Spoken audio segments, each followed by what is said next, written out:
What's up, everybody? Welcome to Jackass Politics, the podcast where we take all the bullshit from Washington, squeeze it into a blender, and serve it up with a side of common sense.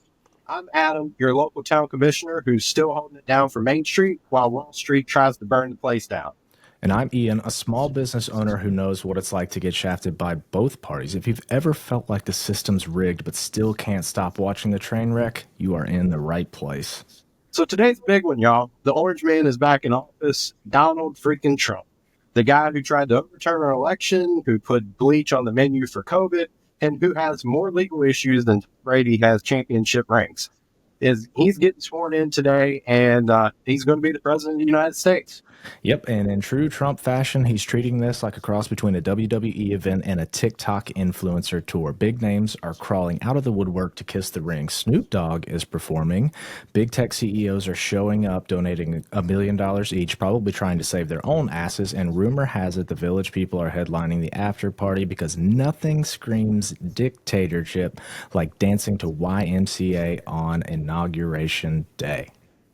Man, I'm just waiting for him to announce a new cabinet position for Elon Musk, secretary of whatever the hell he wants. Or maybe Kid Rock as the director of American culture, because clearly we're bringing the 2000s greatest hits back with this administration. Look, we all know today's a circus, but it's not just about the spectacle. This marks a huge cultural shift. Companies and celebs who kept him at arm's length last time are lining up to get on with the Trump train now. And that's scary because it shows just how normalized all this insanity has become. Yeah, and we're going to talk about what that means, how Democrats can stop fumbling the ball, whether Trump actually has the power to save TikTok from his own party's ban, and some of the dumbest shit we have seen online this week, which is a lot. Then, of course, we got top tweets in our Jackass of the Week, where Ian and I go head-to-head with our picks for the most ridiculous person or story in politics. So, grab a drink, buckle up, and let's get into it. First up, we are introducing a very special guest host. Stick around. This one's going to be a good one.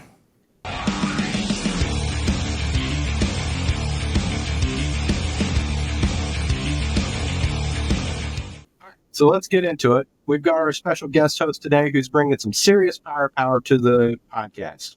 That's right. Joining us is none other than Rotimi Adeoye. This guy's resume is longer than a CVS receipt. He is an MSNBC contributor, a columnist at the Daily Beast, and he's been everywhere. The New York Times, Teen Vogue, Axios, you name it. Oh, and did we mention he's also a law student? So basically, while Ian and I were over here debating whether to put butter in the fridge, Rotimi was probably drafting his own constitutional amendments during lunch breaks. Yep, and he's been a press secretary, a speechwriter, worked with the ACLU. Meanwhile, I still get excited when someone likes my tweet. Same, buddy. But that's why we got Rotimi here today, to class the place up. Rotimi, welcome to Jackass Politics. We're hyped to have you. Thanks for having me, guys. I'm looking forward to talking today. There's been so much crazy shit happening, so let's get into it. Let's do it. All right, Rotimi, let's start with the big question on everybody's mind. Trump is back in office, and we're already seeing some massive cultural shifts. Major tech companies and celebrities are already lining up to support him. What's going on here? Is this just self-preservation, or are people genuinely into the Trump band? Well, I think, political opinion is really thermostatic. I think the American people, they go back and forth. But I think the thing that we have to remember as Democrats is we got to turn the heat up. So we have to really turn the heat up on the administration and start talking about how they are making a billionaire class of and for the billionaires. They're putting working people aside. We're already seeing at the inauguration, right behind Donald Trump, you have the CEOs of every large company. For the guy that talked about how he wants to be the leader of the working class, he could have put up union leaders. He could have put up folks from Ohio and Michigan and Pennsylvania that he so-called was going to be uplifting, but he put the billionaires up there right by him because that's his best friends. Those are his buddies. So I think right now we're really seeing him uplift the billionaires and putting aside the working class because he got what he wanted from them, and now he's going to help out his buddies. So we are in action. Yep. Speaking of, basically speaking to that, culture shifts, and tech billionaires, let's talk a little bit about the TikTok ban if we can. So Trump's teasing right now that he might swoop in and delay it to win over young voters. I think he's proposing, a 90-day window. Does he even have the authority to do that, or is this just Trump showmanship? Like, and politically, how do you think this works specifically with like Gen Z voters? Well, I think if we start kind of from where this originally started, Trump put forward kind of the intentions of banning TikTok. Biden came into office, and bipartisanship, both sides of the aisle wanted to see a TikTok ban. Democrats and Republicans were both on board with the idea. The legislation was signed, and then Donald Trump decided, realizing that there were big actors on TikTok that helped him get into office, and also the Chinese government very much was interested in getting him to office. He then realized, because the Chinese government owns ByteDance, that this was something that he wanted to see happen, and he didn't ultimately want to see TikTok get banned. So now we're at this place. The legislation that was signed into law is still basically on the books, and Donald Trump has every intention of likely extending the TikTok ban and not letting it come into place. So what I do think is going to happen is Donald Trump is going to come to office in the next, seems like he's already been sworn in. He's not going to let the ban happen. And he's going to basically try to say that he saved TikTok, but he was one of the first politicians that came out in support of a TikTok ban. And so this is him again doing showmanship, and really not focusing on legislating, but total PR bullshit, total stunt from him.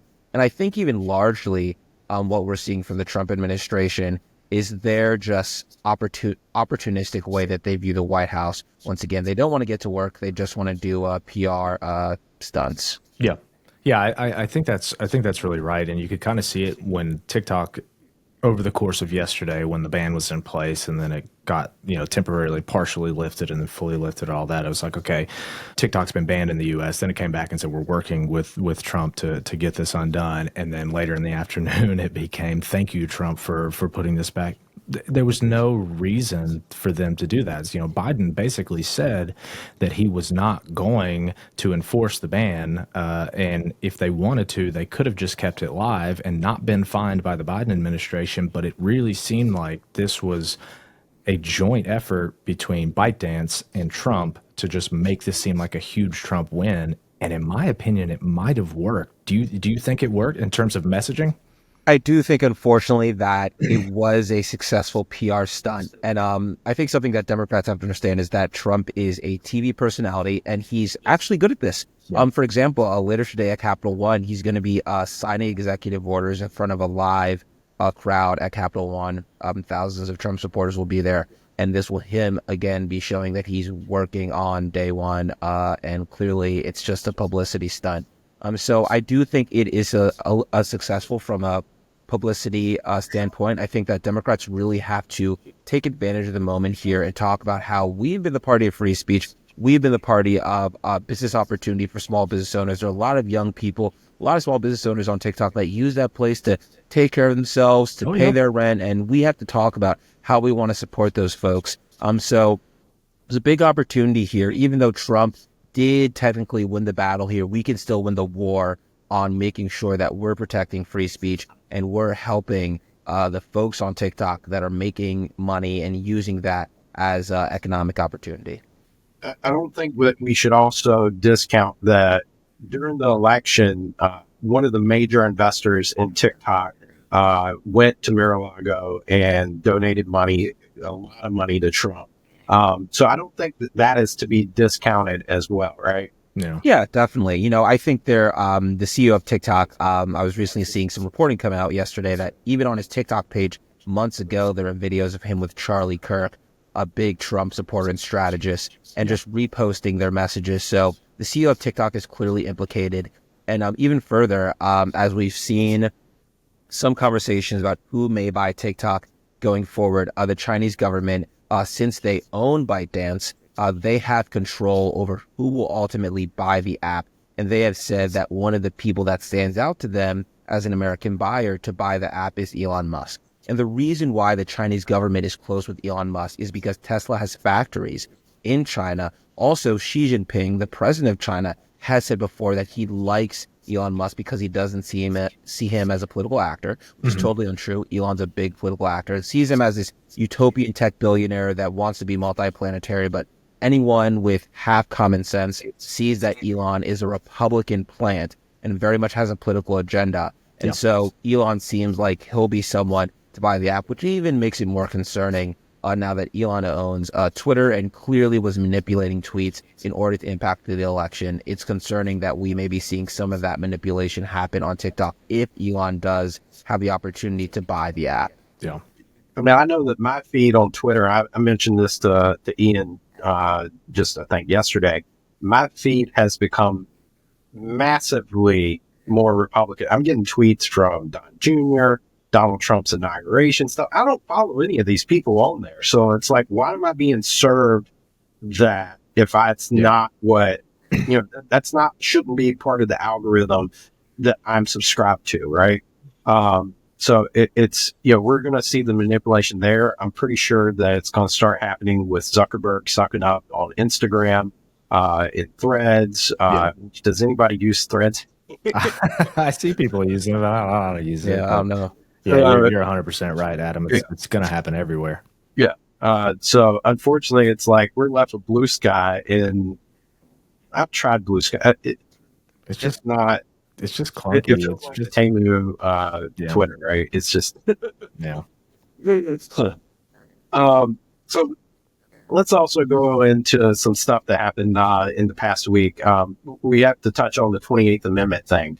Biden and Harris both tweeted out it's already been passed, but nobody even knows what they're talking about. How bad is it when the party in power can't even get their messaging straight? Yeah, so I think, the 28th Amendment thing that I've seen Biden push is kind of just disappointing to me because, the American people are smart. Democrats are smart. There's no 28th Amendment.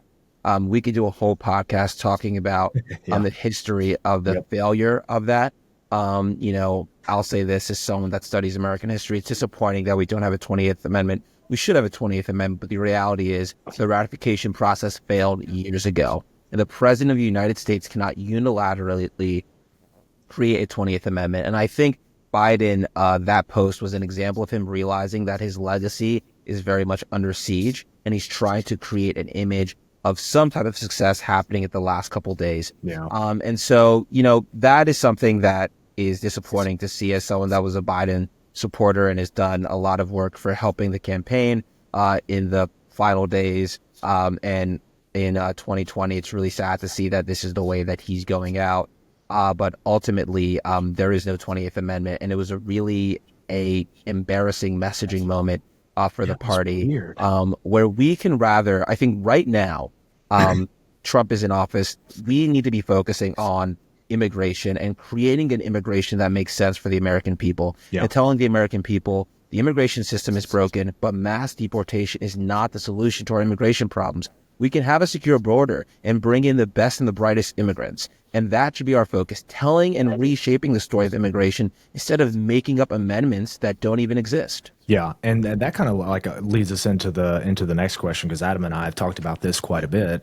Immigration in particular, Democrats need to get their messaging straight on immigration. They need to get whatever they're going to do with immigration. They need to all get on the same page. So what is the one thing that you think Democrats are absolutely blowing it on in terms of whether it's policy, messaging, whatever? What are they missing, and what do they need to do to stop handing Republicans and MAGA these wins? Because we got to stop it.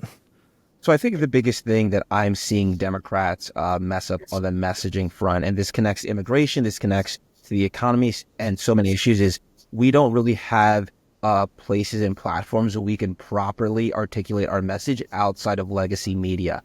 Democrats are really obsessed with calling out the New York Times, calling out MSNBC, CNN for not getting a headline right and saying something wrong. But the reality is we need to create our own platform. Something I would love to see is I would love to see Speaker Jeffries have a podcast where every week he's interviewing members of Congress, interviewing Democrats, talking about the work they're doing to fight for working class people, talking about how they're stepping up to the Donald Trump administration and fighting against them. And, sometimes I bring this up and some Democrats will say, no one's going to listen to that podcast. People don't want to listen. But hey, you know what? Ted Cruz started a podcast. All those folks have started podcasts and people listen.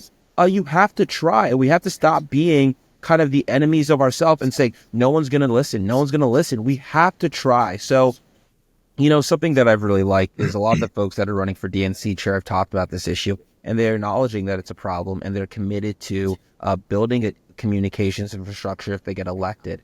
But I also think that's just not even enough.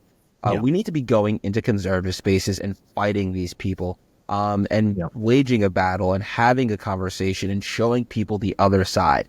If we go on a Republican podcast and, hey, a lot of people there don't want to hear our message, but 5 to 10% of people walk away skeptical of the Republican message on immigration and more interested in what Democrats have to say, that's a victory. And we should be happy about that. And if we try to go on a Republican podcast and they don't let us go on, we need to embarrass and bully them online and say, hey, you know what? You guys are so-called free speech. You don't want to have a Democrat on your show? What happened to free speech? What happened to all these values you so-called claim to uphold? So those are the things I think we need to do, is building infrastructure where we can get our message out there, but also going into Republican spaces and waging a battle and talking about why our values are better than theirs. Yeah, I agree with that. And doing it all year, every year, not just the 6 months before an election. Yep, 100%. I wanted to address something that you tweeted out earlier today. You said that you would throw out the consultants that don't acknowledge that people that do not acknowledge that people of color is a meaningless and irrelevant concept to a lot of racial minorities, and trying to group everyone together made sense.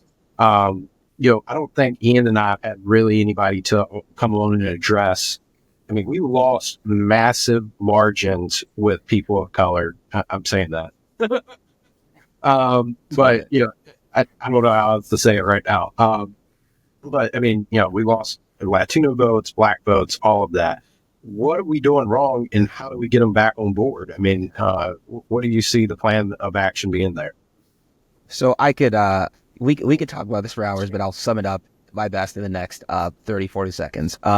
So if you want to understand the Democratic Party's failure on race, there's a book you have to read because it is so awful. Looking back, it's called, it's basically this book written by this guy, Teixeira, and it's called The Democratic Majority. And it's basically this idea after Obama got elected that Democrats thought that if you really just focus on talking about racial diversity, you are going to convince Black voters, Latina voters, and Asian voters to join the Democratic coalition. And all you have to talk about is how we are diverse and we're the party of diversity, and that's going to convince voters to join the party. But that is an utterly ridiculous notion and has been rejected at the ballot box 6 times along. Yep. What we have seen is that actually class and talking about people's terrible working conditions and how they're being ripped off by billionaires is a more unifying message than just calling people of color and acting like just because we're a diverse party that's enough to bring them in. And so this is a type of thinking that has been pervasive really after Obama won the election. And a lot of consultants feel like this makes sense because they have these ideas validated in academic elite spaces at these fancy schools, and they're talking about these ideas and they think they're going to help them win elections, but they actually don't make sense to working class people. I'll give you an example. So come from a family of African immigrants, and I have family members that voted for Trump. They voted for Obama, they voted for Biden, but now they voted for Trump. And something that I've always noticed in our conversations, and I'm disagreeing with them across the Thanksgiving table, is I feel like many folks listening to this podcast have Republican members, is when I talk about the Democratic Party, all they do is care about diversity, and they don't care about working class issues. They don't care about my economic values. Yeah. And something that always stands out to me is the Democrats are working on these issues. They are working on helping working people. But many times in our messaging, all we want to talk about is diversity, and all we want to talk about are these diversity issues. And that's important, but at the end of the day, that's not people's number one concerns. And we still have this old consultant-based thinking of all we have to do is talk about diversity and talk about, oh, we're people of color, this is like who we are. But at the end of the day, that is not the type of thinking that brings people in to vote for you. So I tweeted that because it's just a type of thinking that I've seen pervasive in a lot of elite Democrats. And by elite Democrats, I mean wealthy consultants that are in New York, in DC, that went to fancy schools and have this type of thinking that demographics is destiny. But as we saw in this election, it's not. Yeah, that's Really a fantastic point, because so much of Democratic messaging, like you said, is just we acknowledge that people of color exist, and then we think that's sufficient. We think that's enough. These are people who have real issues, real needs, real positions. That's what you speak to, because not only do you capture their needs, it's a one size fits all. There's working class voters are of all race and credences, right? It's across the board. So just get one big messaging out there instead of trying to, fracture it in a whole bunch of different ways by just saying, oh, we're the diversity party. Like, speak to what they need and what they want. Yeah, exactly. And I think, it's it's tough to have these conversations because I think there are a lot of folks in the Democratic coalition that are proud of the, strides we made with diversity. They're proud that, we helped elect the first Black president. They're proud of the fact that we helped elect the first Black woman vice president. I don't think those are things we should shy away from, but I think those are things that voters don't want to hear at the front of our messaging. Yeah. They want to hear about how we're actually going to help them, how we're actually going to put more money in their pocket, how we're going to stop getting involved in foreign wars and funding foreign wars that they feel like they're paying for. So we need to really focus on policy instead of talking about the shiny object of diversity, because even though it's important, and I'm happy that we've made strides in this country in this way. I say it as a Black man. I'm happy to see we've made these strides, but we don't need to focus on that messaging. That's not our number one priority. Yeah, we need to do the things to win elections, and then do the things that are good for everybody when we get into office. And that's, that's diversity. That's creating all these things that we talk about to make our party the most diverse. But we do that when we're in office. That's just something that we should be doing no matter what. But we've got to win elections first. Exactly. Yeah. Yeah, that's one of the things, I helped out a lot with some campaigns here locally, but also nationally. And one of the things I was telling the local reps that I helped out was, hey, look, like, people understand what Democrats, like, Democrats and Republicans, as I put it, it's like the difference between Coke and Pepsi. Like, the general public knows where we stand on a lot of different things, especially when it comes to color and abortion and LGBT rights and stuff like that. We don't have to talk about those things 24/7, because that's drowning out what are we doing for the American public. Because they can all just say, hey, well, the economy's doing great, and the stock market's high and unemployment's low. But if we don't draw the conclusion for where we're actually helping people, then people don't, at my level and lower, don't feel it, right? And if they don't feel it, they're not buying that bullshit. So what, the stock market's great. A lot of people don't invest in the stock market, right? So we got to start translating and using our messaging to dictate what it is that we're doing. One of the things I think my town does great when we do a major project, we put up signs that say, hey, this is your tax dollars at work. And I draw that same conclusion to what we need to be doing with the Democratic Party, and saying, hey, pay that bill right there, this bridge that's getting built, that was us. The Republicans didn't vote for it.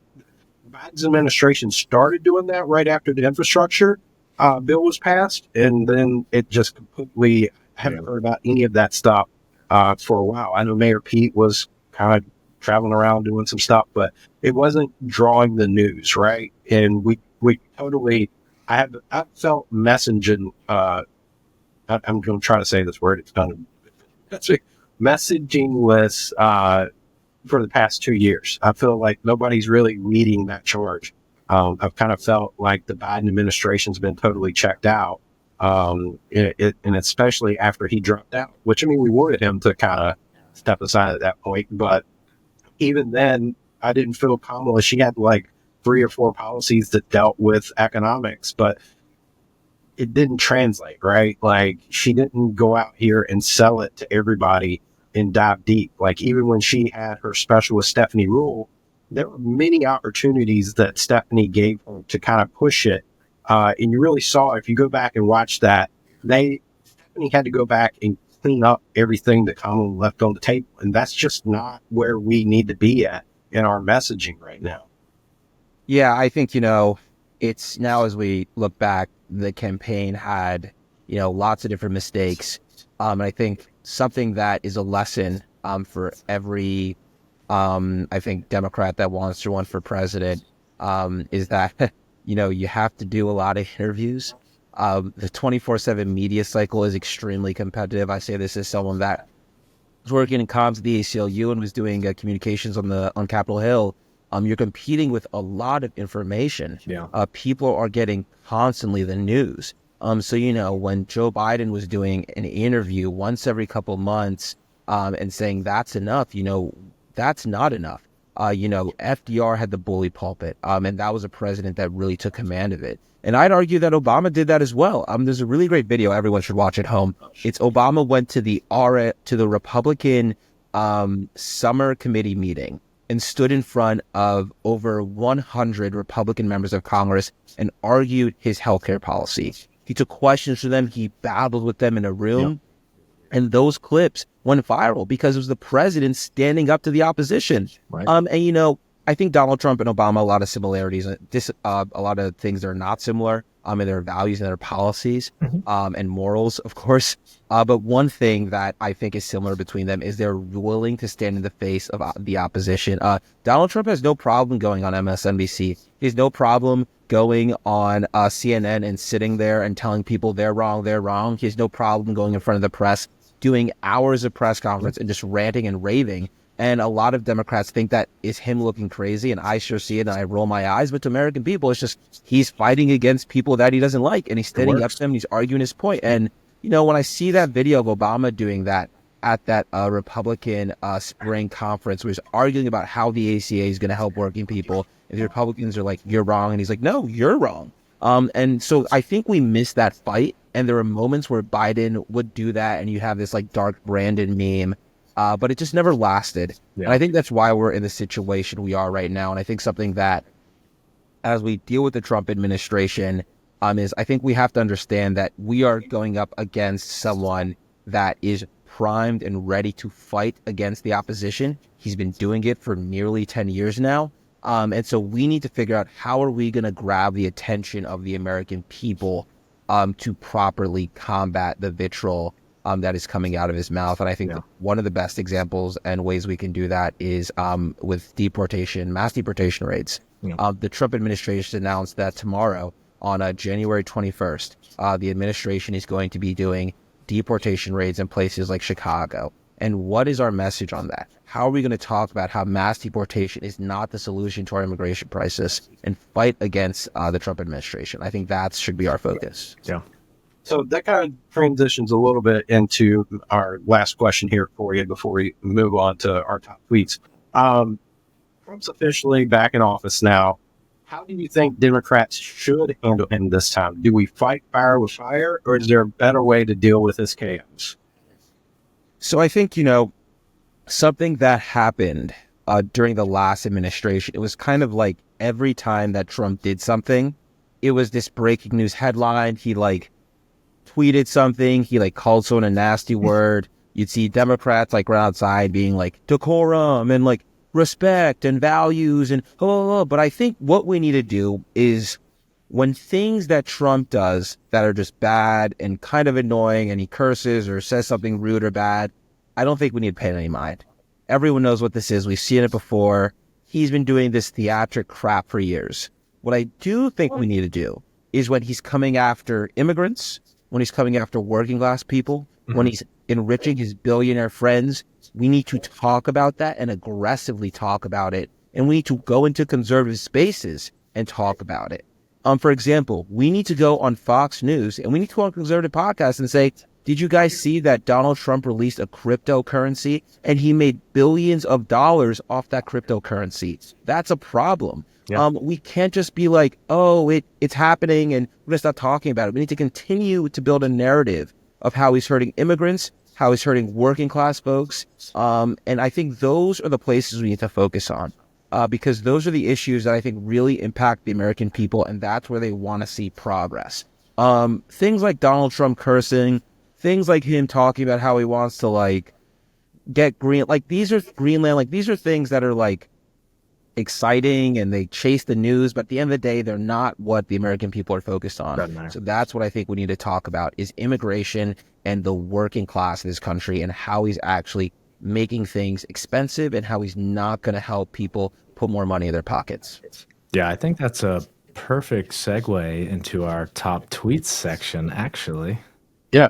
So, all right, folks, it's time for the top tweet of the week, where Ian and I break down the most ridiculous, jaw-dropping moments from the internet. So let's get into it.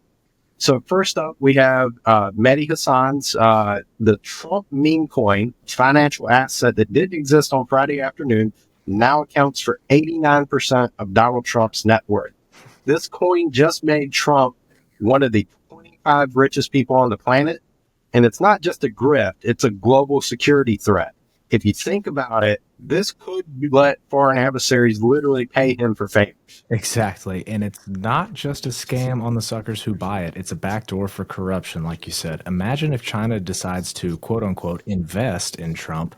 It's bribery dressed up as crypto. We got to think, what do you think about that, Rotimi? I mean, you were kind of talking about it. How do you see the Trump coin moving forward affected his next term? Well, I think it affects his next term if the Democrats come out and say that it is blatant corruption and fraud. And it's basically a weapon that business leaders in dangerous countries that are enemies like Iran, China, and Saudi Arabia can use to pay him to do their bidding. We have great laws in this country that prevent blatant corruption. So like the president of China and our adversaries in Saudi Arabia cannot just send money to Trump via wire and just like Zelly him or like Cash App him money. Like that's illegal. Right. But what they can do is they can put the money they want to give Trump in this cryptocurrency, and then Trump can take this money when he's in office or ultimately when he leaves. So I think we need to talk about how that is blatant corruption and how that makes no one richer. And if Democrats, Republicans spent the last couple of years talking about, oh, there's this Biden crime family and there's all this corruption happening. It's like, this is actually real blatant corruption happening. And we need to call that out. And so I think it is just another example of how he's very focused on himself. He's very focused on building up the Trump family wealth, and he doesn't really give a shit about the American people. Yeah, 100%. I mean, yeah, and there's a follow-up tweet to this. So it's basically like round two that goes into, so when you buy the Trump coin, this is from Toby Cunningham. So when you buy the Trump coin, you waive your rights to a class action lawsuit. If you try, they'll make you pay for the legal fees. So everybody read the fine print when you invest in meme coins. Only Trump could launch a currency that's a scam, a gag order, and a financial landmine all at the same time. And you guys, I mean, just, you know where he got this idea, right? I mean, it's that whole Disney thing where that guy signed up for Disney Plus to waive his right to, arbitration or something like that. Well, it's just, of course, it's just ridiculous. And he turned buying crypto into a hostage situation. The only thing more dangerous than the Trump coin is the fact that people keep falling for this stuff. Yeah. You know, didn't they do a freaking Melania coin right after it? All that.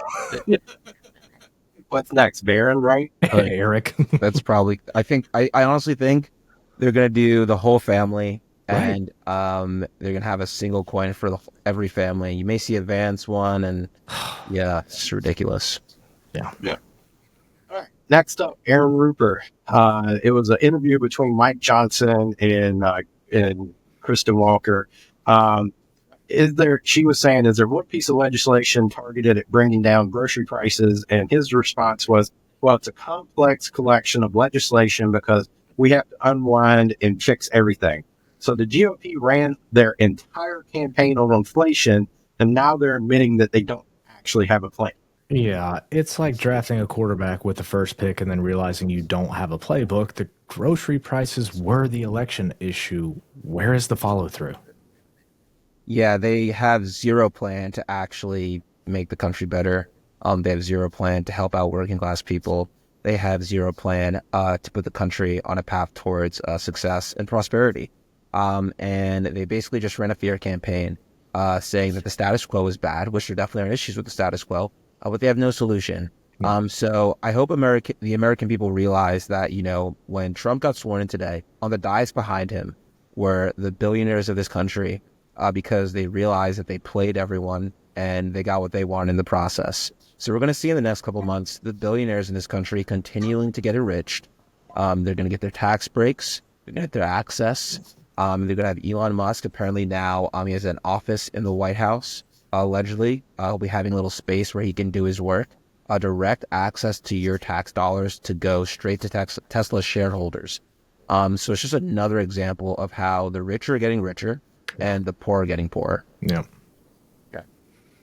Yeah, I mean that's really, and that needs to be the messaging. You know, that we spent a little bit of time doing that the first time around with the tax plan, the Paul Ryan tax plan back then, and how it enriched all his rich his rich counterparts, and it just, that needs to be the messaging right now, like you said, with immigration. But all right, moving on to the next one. So this one is interesting to me. I sent it to Adam and we were like, yeah, we got to discuss this one. So Andy Kaczynski tweeted that just 33% of all Americans express a favorable view of the Democratic Party, an all-time low in CNN's polling data dating back to 1992. That's rough, but honestly, with Trump launching scam coins and the GOP solely running on vibes and no policy whatsoever, how are we still this unpopular? Right. We're the party of let's actually do things to help people, but we package it like it's homework. And we're come across as more like home editors and HR specialists. Meanwhile, Republicans are out here selling rage like it's a BOGO deal at Walmart.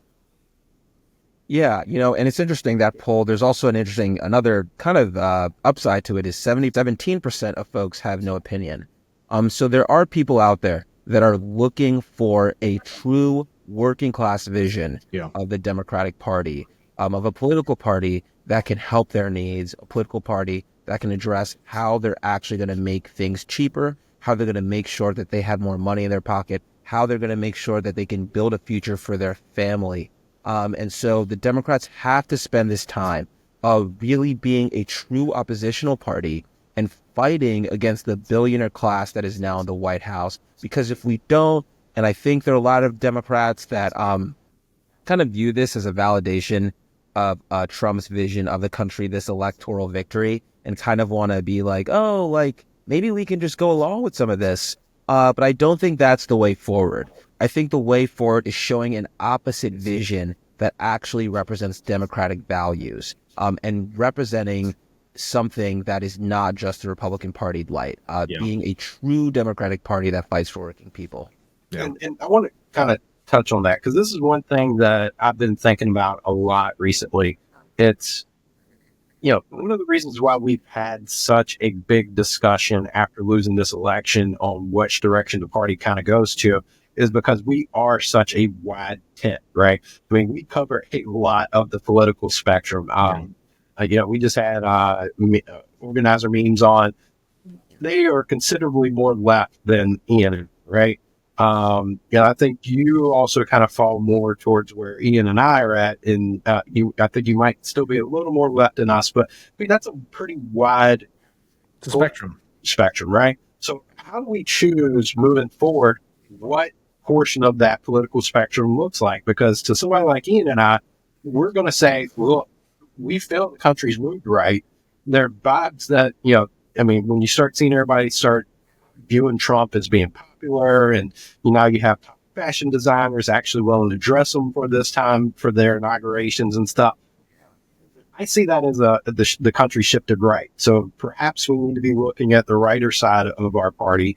And then we also hear that we need to move further left. So how do we decide what that balance is?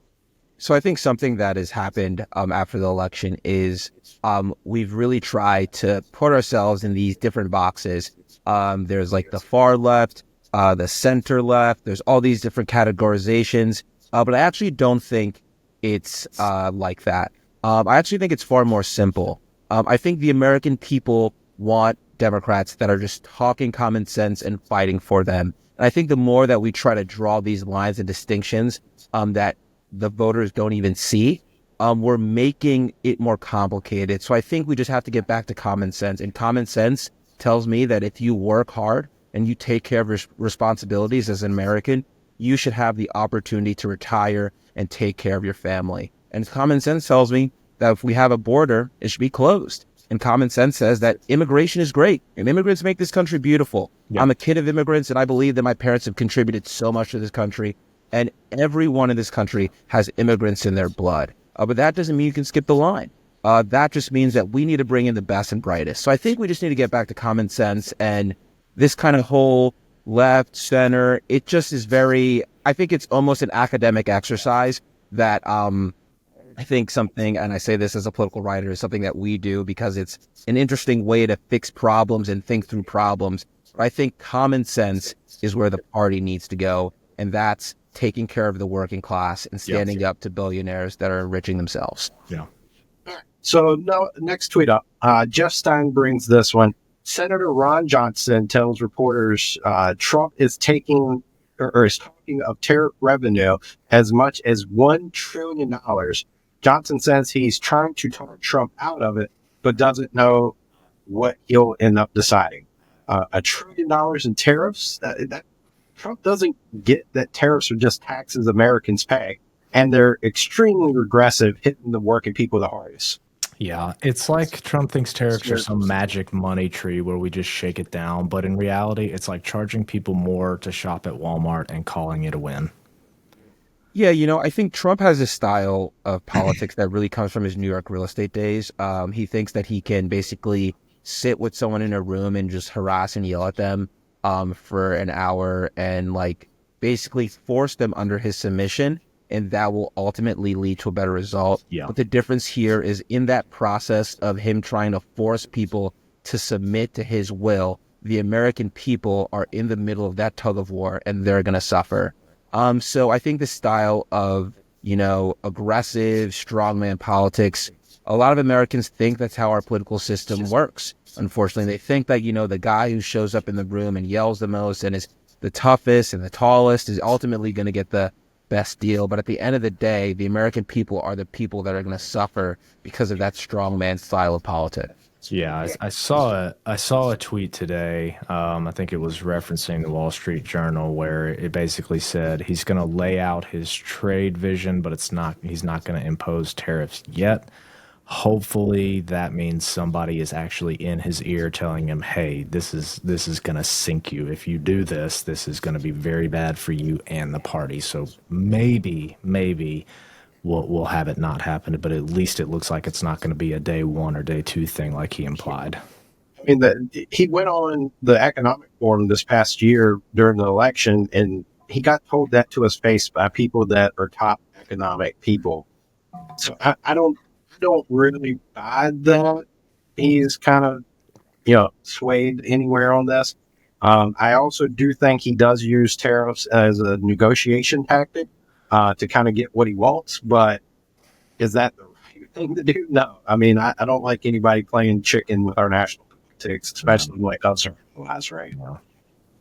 Yeah, I think on the tariff point again, I think it's really him trying to show other countries that I'm this tough guy, I'll make you pay. But we all know that these countries basically take these payments and they just basically offset them, to Americans. So we'll be paying. Yeah. For Trump's theatrics.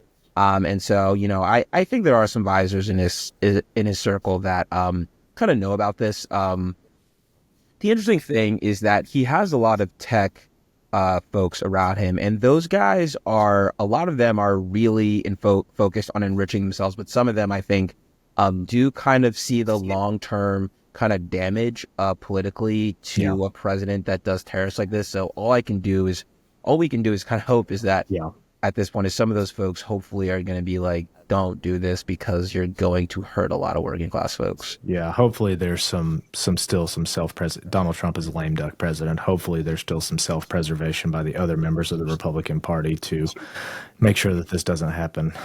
Yeah, we just don't need $1 trillion tax increase on us. Please don't do that. All right. Please don't. All right. Finally, from Newswire, Trump is going to give the Department of Education back to the states. So we're just tossing education policy into 50 separate systems. This isn't about better schools. It's about dismantling national standards. Exactly. So what happens when states start slashing budgets? This isn't about fixing education. It's about kicking the can down the road and leaving students to fend for themselves. Yeah, this kind of reminds me of a conversation that was happening during the holiday break. There was this really interesting kind of factional war between the Republican Party about H-1B visas. And for those at home who haven't been following it, these are basically visas that companies use to bring in talent, some of the best and brightest talent around the world. And a faction of the Republican Party was saying we should not be having these visas because we need to make sure that these jobs are going to American. And then these same folks then will say that the Department of Education should be gutted and there should be no way for us to fund our education system. And I say to that, if we actually don't want to use H-1B visas to bring in other talent, we need to invest in talent at home. And that means that making sure that public college is free for every American, and that if you work hard and want to get the best education in the country and in the world, because we have the best schools in the world, I really do believe, it shouldn't cost you an arm and a leg. And so if we actually want to have the best and brightest talent, we need to spend money on education. If you're a kid in Detroit, your school should have air conditioning. And you should have the top books. If you're a kid in Ohio, you're a kid in a rural community, your school should have the ability to have the top technology so you can learn how to code, so you can learn how to have top technological skills so you can compete with these other countries. So it really doesn't make sense to me sometimes when you see tweets like this and you see Trump wants to defund the Department of Education and wants to slash education funding, but then at the same time says, oh, we shouldn't have the best and the brightest immigration system. Then how the hell are we going to compete with the rest of the world? Yeah. So it just doesn't really make sense to me. It feels like these folks don't even know what they're saying. And, that tweet is another example of them I feel like sometimes they just come up with ideas that sound like great, like we're going to slash the Department of Education. Like, oh, sounds really cool. Like, like we're going to send it back to the states because they've been obsessed with states' rights since the Civil War era. Yeah. But, it doesn't actually fix the problem, which is we need to have the best and the brightest in our country, and we need the Department of Education to invest in our students and give them the tools to succeed. Yeah. It's not just that. The Department of Education actually funds special education.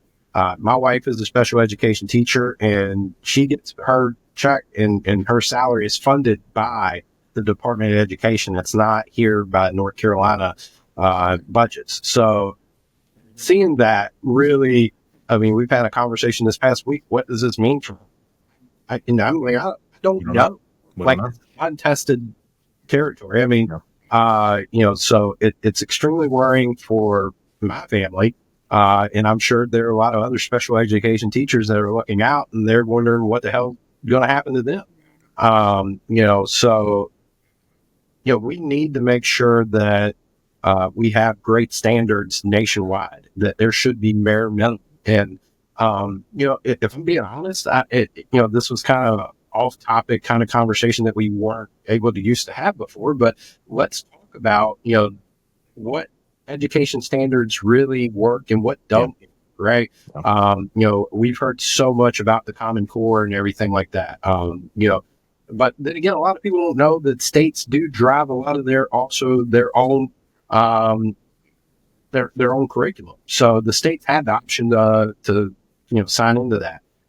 But if you go and search Twitter right now, I guarantee you, if you look for it, you'll find there's all different kind of tweets coming from teachers saying, that they're in high school now and the kids coming in don't know how to read. That's a huge fucking problem, right? Like, I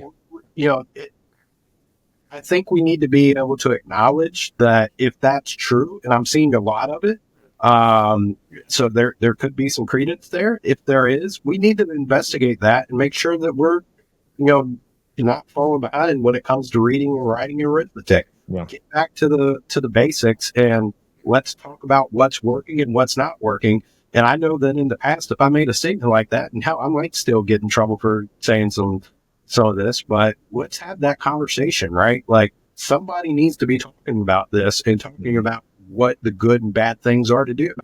All right, folks, it's time for the segment where we dig in to the political dumpster fire and pull out the absolute worst offender of the week. It's time for Jackass of the Week. And this week, the title goes to none other than SecDef nominee Pete Hegseth. His confirmation hearing was, let's just say, a shit show of epic proportions. Seriously, this guy walked into the hearing like he was auditioning for a Fox News panel, not trying to become the head of the frickin' Pentagon. Let's start with his biggest gaffe. Senator Tammy Duckworth asked him to name a country in ASEAN, the Association of Southeast Asian Nations, and he confidently listed South Korea and Japan. Spoiler alert, they're not an ASEAN. That's like applying to be a chef and saying your favorite kitchen tool is a microwave. Right? And then there's the not so small matter of the allegations against him. We're talking sexual assault claims, excessive drinking, and even paying out a settlement back in 2017. Hegseth calls it all a smear campaign. Come on. If your defense is, yeah, I wrote a check, but it doesn't mean I did anything, maybe you're not the guy to oversee the U.S. military. But don't worry, Hegseth had plenty to say about what he does want to bring to the Pentagon. He went on this whole rant about restoring warrior culture and slamming diversity initiatives. Yeah, because what the Pentagon really needs in 2025 is less diversity and more chest-pounding machoism. That'll fix everything.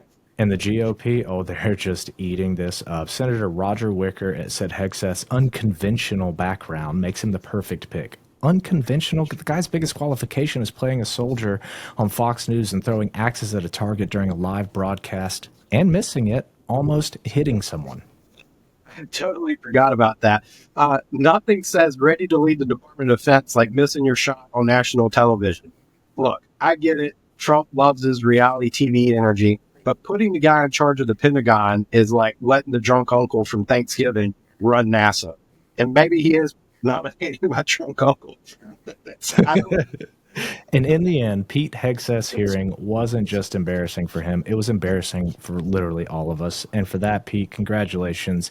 You are our Jackass of the Week. I mean, look, the allegations we talked about, he's a Fox News commentator. He's woefully unqualified for this position. Being in the military does not make you qualified to be SecDef. He's never managed an organization of over 100 people in his life. I mean, what is he going to be managing now? 3 million, something like that? I mean, it's just a massive mess. He's just unbelievably unqualified, but that is literally the Trump cabinet picks this time around. Unqualified yes men and yes women who will do whatever he wants and whatever he says. And Pete Hegseth is 100% that. He will bow down and do whatever Trump says. Yeah, I think, my thing about Pete is he basically promised that he would not be an alcoholic to run the United States military. And I think that just speaks for itself. I want to add all these things, but I think promising not to be blackout drunk at work is kind of startling for any job, but especially running our military. And I think the American people deserve so much better. I think if you voted for Trump, even though I disagree with you, you deserve a competent administration. Yeah. We deserve a competent administration. We don't deserve someone that is promising not to be drunk at work.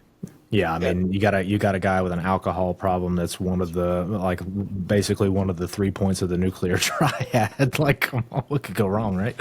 Yeah, what could go wrong? And I mean, the thing about this is that we all want our country to be successful, right? I won't, as much as I don't agree with him, I want Trump to be successful. I mean, that's to be American, right?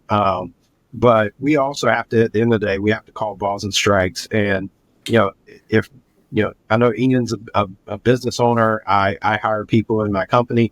If somebody had to promise me that, even for a $17 an hour job, that they weren't going to get drunk before they come in, there's no way in hell I'm hiring that person. No. I mean, it's just, and you're talking leading the United States military. It's just, I mean, how do we get here? How did we get here? What are we doing here? And how do we fix it? And look, I mean, he's our Jackass of the Week. There's going to be more. Wait till Tulsi Gabbard, start talking to her. I mean, it's just, like I said, a bunch of yes men, and it's just it's terrible for everyone. Like you said, we want the country to be successful. We want the country to, be operational and functional, and it just doesn't seem like we're going to get that. And let's not forget that he also, in his testimony, said that he would turn the U.S. military on protesters. Mm-hmm. I mean, that's just unconstitutional and autocratic, fascist, whatever you want to name. Yeah. All right, maybe we have a little time for a lighter topic here. How about that? All right, so NFL playoff games from yesterday. So, Rotimi, you are an Eagles fan, right? Go Birds. Okay, so they did well. They got the job done. The defense played well. I like their defense there. Won 28-22 over the Rams. They will go on to face division foe Washington in the NFC Championship game. What are your thoughts on this one, Rotimi? I think it's great news for the city of Philadelphia. Our basketball team right now is terrible. The Sixers aren't that great. So I think, That's right. at least as an Eagles fan and a Philadelphia sports fan, keep my fingers crossed and hoping we pull it out. I think Jalen Hurts has really shown that he's a leader on the field, especially the way that we've supplemented the offense this year with Saquon Barkley. I think we've given him a lot to work with because I think we had some great wide receivers. Mm-hmm. We have great wide receivers, but I think this year we've really built out having a strong running game. I think that, along with our wings, A.J. Brown, Devonta, I think we really are building out a strong offense. And I think, Commanders are talented. I think a rookie quarterback to make it to the championship game, the divisional championship game, I think is impressive. I think one of the last rookie quarterbacks, I think, to do this we've seen is a guy named Patrick Mahomes, that we obviously is a fantastic QB, not a Chiefs fan. I think we're going to get to that Super Bowl game and give our revenge back.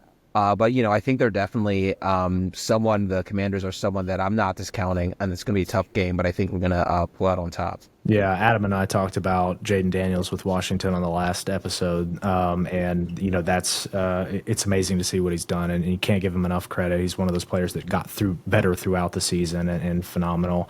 You look at Philadelphia, their experience; they're a very well-coached team.